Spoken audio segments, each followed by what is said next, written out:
I want you to tell us what those lowest moments of childhood felt like in one word. Temporary.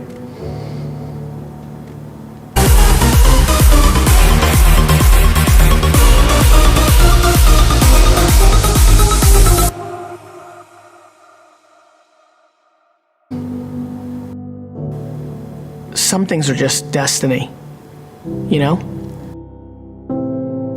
Look, everybody goes through a moment in their life where everything you thought up to that second vanishes, and you realize that there's an opportunity to change the story that you've written in your head for the last 2-3 decades.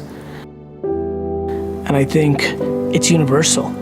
I think there are very few people who don't get to a point at year 20, 30, 35 that don't start debating, wait a minute, is this what I want? Is this where I'm going? Is this how it's playing out? And, you know, to me, that is one of the most important moments in one's life. You know, many people look at it as a moment to start to get upset and say, wait a minute, this is not what I signed up for.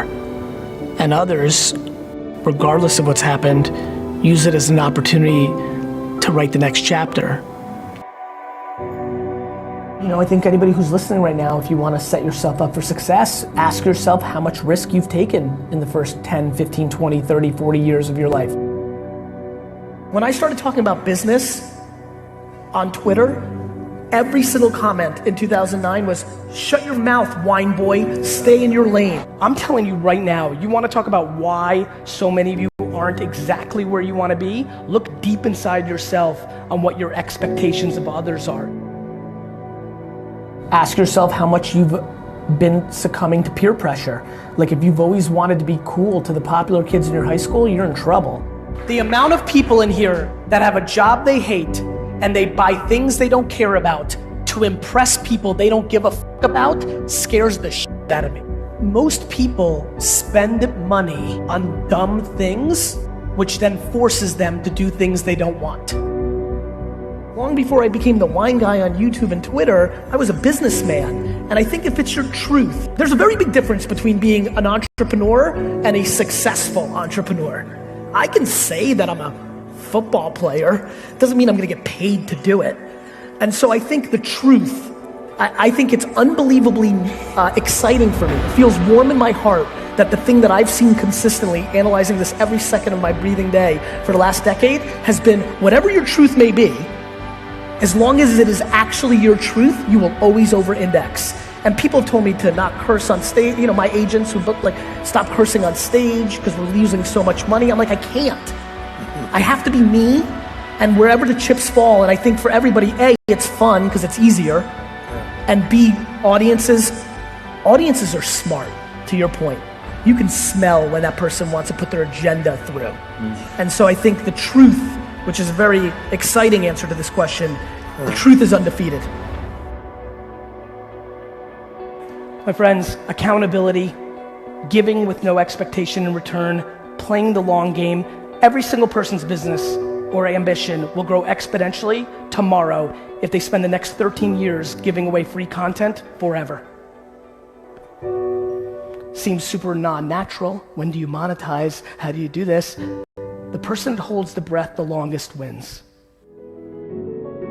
Until this room redefines success into waking up in the morning and being happy versus money, we will be in a bad place.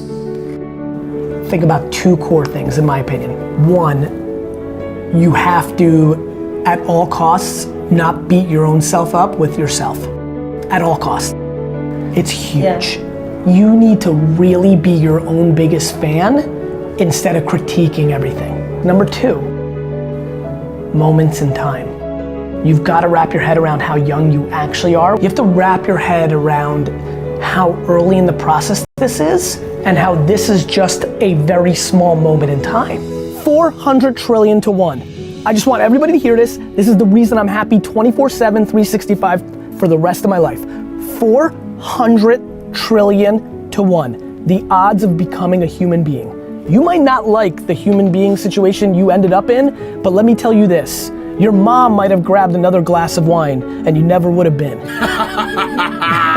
I mean, 400 trillion to 1. I've never seen anything that scares me as much as sitting with somebody in their 80s or 90s who spends all their time talking to me and not what they did, but what they wish they did. And in that, there's something that I think can really work here, and here's what I mean by that. I believe that if everybody in this room had a better relationship with understanding time, they could be much happier. I feel like people are grossly impatient. I don't think that people that are 55 years old realize they have 20 more years of executing in a world where they grew up as kids and 55 seems so old and people were dying at a different age and retiring at a different age. I think if you actually saw regret up close and personal for one day, that a lot of the things that you're not doing, that it could scare you into doing it. I live a life already where people email me on a tactical level the regret that they wish they listened to me around this, that, or the other thing 3 or 4 or 5 years ago. You know, it's funny. It's really hard to ask a giraffe to be a penguin or vice versa. And so one thing that's become much more obvious to me as I've gotten older is like, wow, DNA is powerful. Like, I'm so comfortable with no and losing and fear, but I'm so empathetic to people that aren't. And this will surprise a lot of you that maybe follow me, I'm unbelievably comfortable with aggressiveness and candor and binary talk on stage, but one-on-one, I've really struggled over the last 25 years as an executive with radical candor and shooting it straight because I'm so optimistic and I'm always trying to fix it. And so that's taken me a lot of work. And through that work, I'm like, okay, you know, there's the things that come natural and there are things that aren't. If you grew up in a framework with parents or customs that really desperately overvalue outside affirmation, the opinions of your parents' parents or siblings, because you come from let's call it what it is, an immigrant background where there's a huge commonality there. School, you were so deeply bought into school that the short-term affirmation of every 90 days with grades and report cards made you comfortable. It's very hard to then go into, hey, this is what you should learn from entrepreneur land. Like, don't worry about it, it's all gonna be fine. That's very hard. You've fully built yourself as an animal to completely value outside judgment that is not based on the market, but based on another human being. That's what I'd like people to learn, which is like, hey, like, what are we doing here? You've won the 400 trillion to 1 lottery of being a human being. Do you really wanna live with regret? Like, do you not understand that the internet is the greatest optionality in the history of mankind? That our grandparents and everybody behind them had nowhere close to the options you sit with today? And really, like, what are you valuing that's making you conform into doing something that doesn't make you happy? Your current overhead? So sell your home and rent. That sounds crazy. You know, when I started talking about like, hey, in the pursuit of happiness, would you consider selling your home and renting?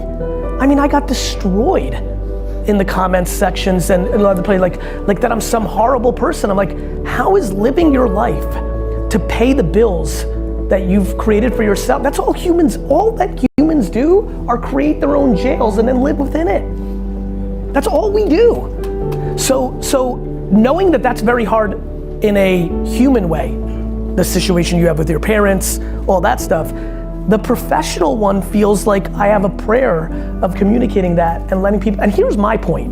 If you want to be a professional skier, or if you want to start a blog or podcast around cooking, my big thing is, if you jump and start swimming, you know, this is riding a bike, kissing a boy or girl, or you know, swimming. It seems super scary until you do it, and then you just laugh about why it felt so scary. Like, if you go do that thing and live more humble, live with judgment, you could always get a job again. Like, I don't know, like my great fear is regret. Because it is the obvious thing I see in people that are 80 to 100 years old that seems super scary. Nobody was thrilled that they played it safe. You don't see it. And I think people should spend more time with 80 to 100 year olds that aren't their grandparents. I mean it. I mean it. I think people need context on life a little bit. I think people have a horrible relationship with time. Do you know how many people in this room are scared shitless of 30? Like it's some thing, like it means nothing. But our society's decided to tell you that you have to figure it out, and married, and children, and what are you talking about? 98% of the 59-year-olds I know don't have it figured out. The hell are we supposed to have it all figured out at 30, 25? Like, people are making terrible decisions, getting married because they think they're supposed to by this age.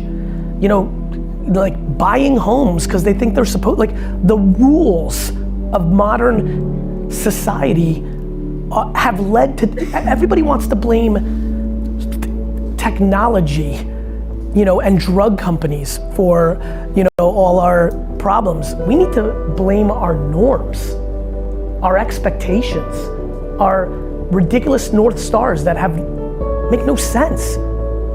We're living, when I look at this young of a crowd, they're living to 110. There's an enormous amount of people in here that are gonna live to 110 and are freaking out that they don't have it figured out by 30. You're not even a quarter of the way there yet.